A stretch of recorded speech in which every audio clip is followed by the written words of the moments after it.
हिंदी में यूपीएससी की तैयारी से संबंधित प्रोग्राम्स को देखने के लिए सब्सक्राइब करें study IQIAS Hindi. Hello everyone, स्वागत है आप लोगों का। उम्मीद है कि आप लोग बहुत अच्छे होंगे, आपकी तैयारी बहुत अच्छी चल रही होगी। इंडियन सोसाइटी को जब हम पढ़ते हैं तो इंडियन सोसाइटी का एक बहुत इंपॉर्टेंट हिस्सा है महिलाएं। महिलाओं के बिना इस समाज की आप कल्पना नहीं कर सकते। अपना ही उदाहरण लेके देख लीजिए, कभी भी घर जाते हैं तो घर जाने के बाद जो सबसे पहला शब्द निकलता है, माँ कहाँ है। पिताजी हो, भाई हो, बहन हो, कोई भी अवेलेबल हो, लेकिन एक ही शब्द आता है, माँ कहाँ है, दादी माँ कहाँ है। तो महिलाएं इस समाज की पोषक हैं। उन्होंने इस समाज का सृजन किया है और इसको आगे बढ़ाने में सबसे इम्पॉर्टेंट अगर कंट्रीब्यूशन किसी का है तो विमेंस का है। एक बच्चे की परवरिश करना कितना मुश्किल काम है, ये सिर्फ माँ से जाना जा सकता है, लेकिन फिर भी वो हंस खेल कर इस बच्चे को बड़ा करती है। और जो सबसे इम्पॉर्टेंट चीज़ होती है महिलाओं के लिए, उनकी सुंदरता, उसको भी वो खो देती हैं एक बच्चे को इस दुनिया में लाने के लिए। लेकिन यही बच्चे जब बड़े हो जाते हैं तो भूल जाते हैं कि जो हमारी माँ है या हमारी जो बहनें हैं, वैसी ही दुनिया में किसी की माँ और किसी की बहन भी है। इनको बहुत सारी परेशानियों का सामना करना पड़ता है। आज का जो टॉपिक है इंडियन सोसाइटी में आपको बहुत हेल्प करेगा। भारतीय समाज को जब आप लोग लिख रहे होंगे या महिलाओं से संबंधित कोई भी ऐसे लिख रहे हैं, कोई भी निबंध आप लिख रहे हैं, वहाँ ये डेटा आपको काफ़ी हेल्प कर सकता है। एक रिपोर्ट है महिलाओं की सुरक्षा से संबंधित। इस रिपोर्ट पर डिटेल में चर्चा करते हैं, इसको समझते हैं कि रिपोर्ट आपसे क्या कहती है। भारत के ऐसे कौन से शहर हैं जो सुरक्षित हैं महिलाओं के लिए, और कुछ शहर ऐसे हैं जहां अभी सुरक्षा की स्थिति काफ़ी चिंताजनक है। तो पूरी कहानी को समझेंगे। ये कैसा लगा है लेक्चर, इस पर अपनी राय हमको ज़रूर दिया करें, और ये हमको बेहतर बनाने में बहुत हेल्प करते हैं कि सर ये लेक्चर हमें हेल्प कर रहे हैं या नहीं कर रहे हैं। ठीक है, चलिए समझने की कोशिश करते हैं पूरी कहानी को कि पूरी कहानी क्या है महिलाओं से संबंधित सुरक्षा पर।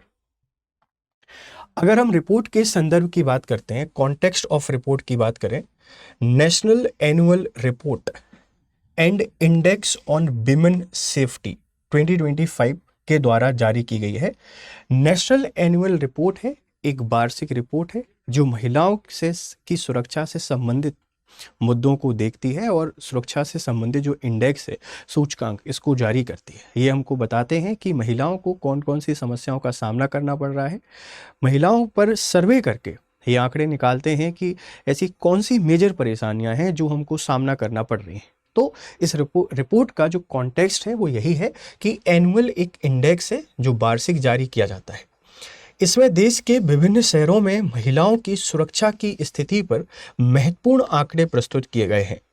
रिपोर्ट राष्ट्रीय महिला आयोग, नेशनल कमीशन फॉर विमेन की अध्यक्ष विजय राहटकर द्वारा जारी की गई है। जो विमेन कमीशन है, इस विमेन कमीशन की जो अध्यक्ष हैं विजया राहटकर, इनके द्वारा यह रिपोर्ट जारी की गई है। तो रिपोर्ट के बारे में अगर आपसे कोई पूछेगा कि रिपोर्ट का कॉन्टेक्स्ट क्या है, हम इस बात को बता देंगे कि महिलाओं से संबंधित इंडेक्स जारी किया जाता है, उसी इंडेक्स के आधार पर एक रिपोर्ट तैयार की गई है। रिपोर्ट का जो मुद्दा है वो महिला सुरक्षा है कि भारत के शहरों में महिलाओं की सुरक्षा को लेकर क्या स्थिति है। विजया राहटकर का नाम याद रखिएगा, नेशनल कमीशन फॉर विमेन की ये चेयरमैन हैं और इन्हीं के द्वारा ये रिपोर्ट जारी की गई है। पीछे चित्र में आपको दिखाई दे रहा है कि ये रिपोर्ट यहाँ पर जारी कर दिया है और इसको नारी 2025 के नाम से दिया गया है ना, नारी, लॉन्च ऑफ नारी 2025। देखते हैं पूरी कहानी क्या है इसमें। अगर भारत के सबसे सुरक्षित शहरों की बात करें जो महिलाओं को रहने के लिए सेफ हैं, जहां महिलाओं को कम परेशानियों का सामना करना पड़ता है, तो उसमें पहले नंबर पर आता है कोहिमा। आप मुझे बताइएगा कि कोहिमा कहाँ है, मतलब किस राज्य के अंतर्गत आता है कोहिमा। कोहिमा सबसे सुरक्षित शहर है। उसके बाद विशाखापट्टनम, भुवनेश्वर, आइजोल, गंगटोक, ईटानगर और मुंबई। अगर हम बड़े शहरों की बात करें तो बड़े शहरों में मुंबई एक शहर है, विशाखापट्टनम दूसरा शहर है। बाकी नॉर्थ ईस्ट के सारे जो राज्य हैं ये काफ़ी सुरक्षित है महिलाओं के लिए। उसके पीछे भी कारण है। उत्तर पूर्वी राज्यों में अर्थव्यवस्था या वहाँ का जो समाज है सामान्यतः महिलाओं के द्वारा नेतृत्व किया जाता है और एक अच्छा वातावरण वहाँ पर अभी उपलब्ध है महिलाओं के लिए। तो भारत के सबसे सुरक्षित शहरों की जब भी आपसे कोई बात करेगा तो सबसे सुरक्षित शहरों में आप बता देंगे कोहिमा है, विशाखापट्टनम है, भुवनेश्वर है, आइजोल है और बड़े शहरों में मुंबई। तो मुंबई महिलाओं के लिए सुरक्षित है एज कंपेरिजन टू दिल्ली। अगर दिल्ली से कंपेयर करते हैं तो काफ़ी सुरक्षित शहर है। और इस रिपोर्ट का टाइटल भी यही था कि भारत में सबसे सुरक्षित शहर मुंबई और कोहिमा और सबसे असुरक्षित शहरों में दिल्ली के नाम को शामिल किया गया था। अगर आपसे कोई पूछेगा कि सबसे कम सुरक्षित शहर कौन से हैं जहां पे ढेर सारे चैलेंजेस फेस करने पड़ते हैं, पटना इसमें टॉप पर आया है। पटना, जयपुर, फरीदाबाद, दिल्ली, कोलकाता, श्रीनगर, रांची, ये सबसे कम सुरक्षित शहरों के रूप में चिन्हित किए गए हैं। ये सारे के सारे बड़े शहर हैं और ये सारे बड़े शहर सबसे कम सुरक्षित शहरों में आए हैं। दिल्ली इसमें शामिल है, ये एक चिंता का विषय है। तो यहाँ से पीटी में सवाल आपके बन सकते हैं, मैच द फॉलोइंग करके आपसे पूछ सकता है, या फिर स्टेटमेंट आपको दिए जा सकते हैं कि बताइए इनमें से सबसे सुरक्षित शहर कौन से हैं कौन से नहीं हैं, या बड़े शहर छोटे शहर करके क्वेश्चन आपसे पूछ सकता है। या मुख्य परीक्षा में जब आप लोग महिलाओं से संबंधित मुद्दे लिख रहे होंगे तो इस रिपोर्ट का रेफरेंस आप दे सकते हैं कि नारी रिपोर्ट 2025 के अकॉर्डिंग ये सबसे कम सुरक्षित शहर है और ये सबसे ज़्यादा सुरक्षित शहर है।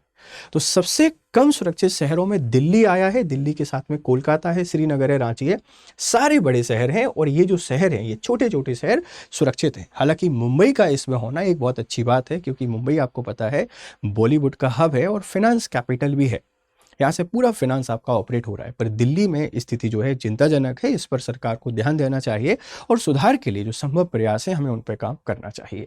तो ये इसका मेन कॉन्टेक्स्ट था। अब सबसे सुरक्षित शहर क्यों हैं और सबसे कम सुरक्षित शहर क्यों हैं, इनके बारे में समझने की कोशिश करते हैं। सबसे सुरक्षित शहर क्यों रहे हैं शीर्ष पर, क्या है इनके पीछे कारण? लैंगिक समानता, जेंडर इक्वेलिटी, सामाजिक और आर्थिक क्षेत्र में महिलाओं की अधिक भागीदारी है। पहला जो पॉइंट है क्यों ये सुरक्षित माने गए हैं, यहां पर जेंडर इक्वेलिटी बहुत अधिक है।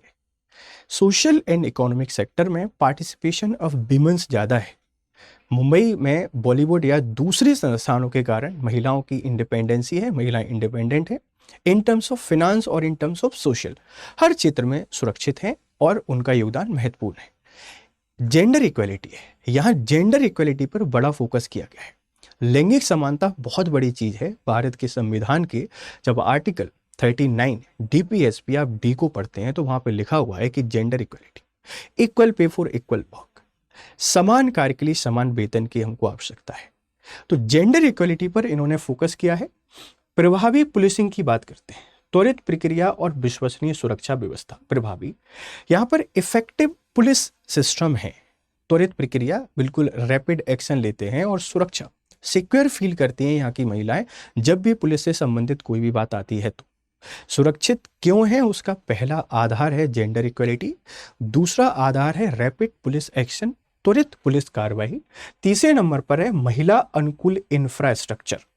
इंफ्रास्ट्रक्चर विमेन फ्रेंडली डेवलप किए गए हैं, महिला अनुकूल ढांचागत सुविधाएं विकसित की गई हैं, सुरक्षित सार्वजनिक परिवहन, अच्छी स्ट्रीट लाइटिंग और रात में सुरक्षित सार्वजनिक स्थान।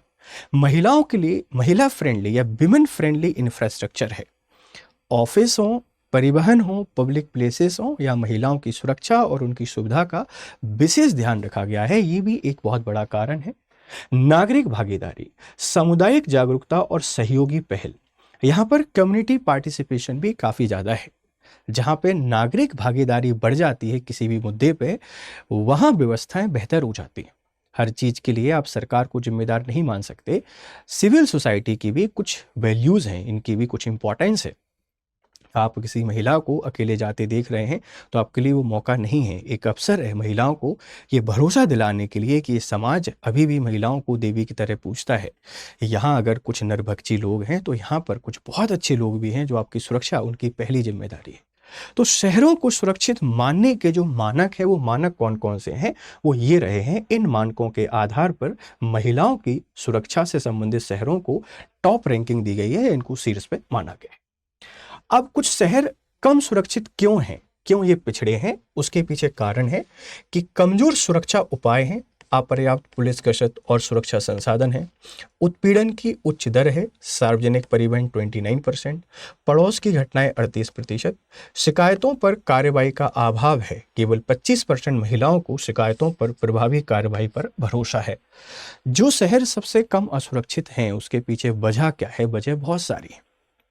जो वहां पर सब कुछ अच्छा था वो यहाँ पर उतना ही कम है। यही वजह है कि सबसे कम असुरक्षित हैं। ठीक है, याद रखना, सबसे कम सुरक्षित शहर यहाँ पर माने गए हैं।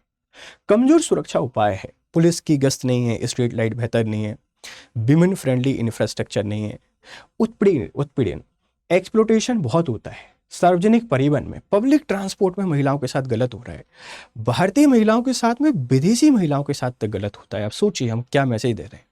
भारत जिसकी सांस्कृतिक विरासत है वसुदेव कुटुंबकम की, अतिथि देवो भव, और हमने शक्ति की पूजा की है, महिलाएं पूजनीय हैं, हम उनके साथ गलत करते हैं, अन्याय करते हैं, ये सही नहीं है। तो ये कुछ कारण हैं जिसके कारण इन शहरों को कम सुरक्षित माना गया है, जिसमें दिल्ली, पटना, जयपुर, रांची, श्रीनगर जैसे बड़े शहर शामिल हैं।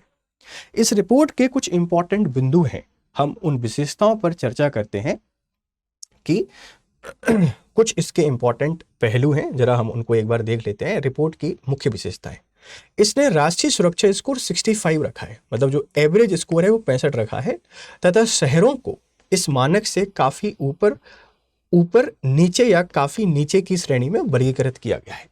सर्वेक्षण में शामिल 10 में से 6 महिलाओं ने अपने शहर में खुद को सुरक्षित महसूस किया है। सर्वेक्षण में जितनी महिलाओं को शामिल किया गया था उसमें से मात्र 6 महिलाओं ने अपने आप को, 10 में से 6 महिलाओं ने सुरक्षित महसूस किया है, और 40% ने अभी भी खुद को इतना सुरक्षित नहीं या असुरक्षित माना है। तो यहाँ से तो एमसीक्यू बनने की पूरी संभावना हो सकती है।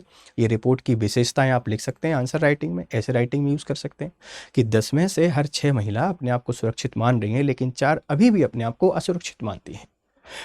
ठीक है। उत्पीड़न की व्यापकता अभी भी उच्च बनी हुई है। 2024 में 7% महिलाएं सार्वजनिक स्थानों पर उत्पीड़न की कम से कम एक घटना को रिपोर्ट करेंगी। उत्पीड़न, एक्सप्लॉइटेशन बहुत गलत चीज है। कोई किसी की मर्जी से आपके जीवन में आता है, बहुत सही चीज, जबरदस्ती क्यों करना है किसी के साथ में। तो उत्पीड़न अभी भी बहुत बड़ी रेट के साथ हो रहा है। 7% महिलाओं को पब्लिक प्लेसेस पर उत्पीड़न किया गया है। सबसे अधिक जोखिम समूह की कोई बात करेगा, सबसे ज्यादा रिस्क किसको है, तो 24 वर्ष से कम आयु की महिलाओं का है, जो 14% ने उत्पीड़न की सूचना दी है।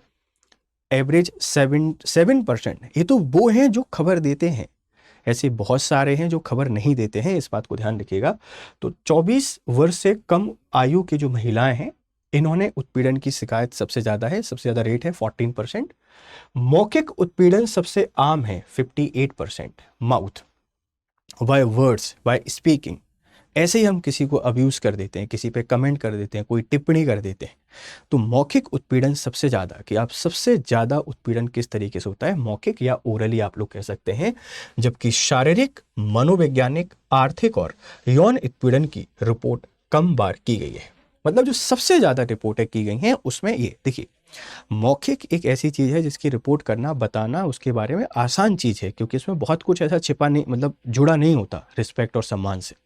जब किसी का फाइनेंशियल, सोशली या सेक्सुअल हरेसमेंट होता है तो वो थोड़ा सा सम्मान से जोड़ दिया जाता है, और इसीलिए उसको बताने में भी परेशानी होती है। यही एक कारण है कि सबसे ज़्यादा रिपोर्ट मौखिक या ओरली दर्ज की गई हैं, बाकी और कम रिपोर्ट फाइल की गई है।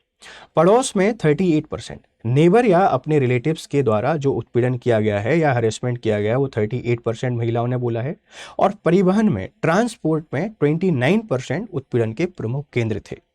तो ओरल सबसे ज्यादा, उसके नंबर पर पड़ोसी या नेबर या अपने नोन के द्वारा जो एक्सप्लॉइटेशन किया गया है, हरेसमेंट किया गया है, और फिर ट्रांसपोर्ट तीसरे नंबर पर आ जाता है।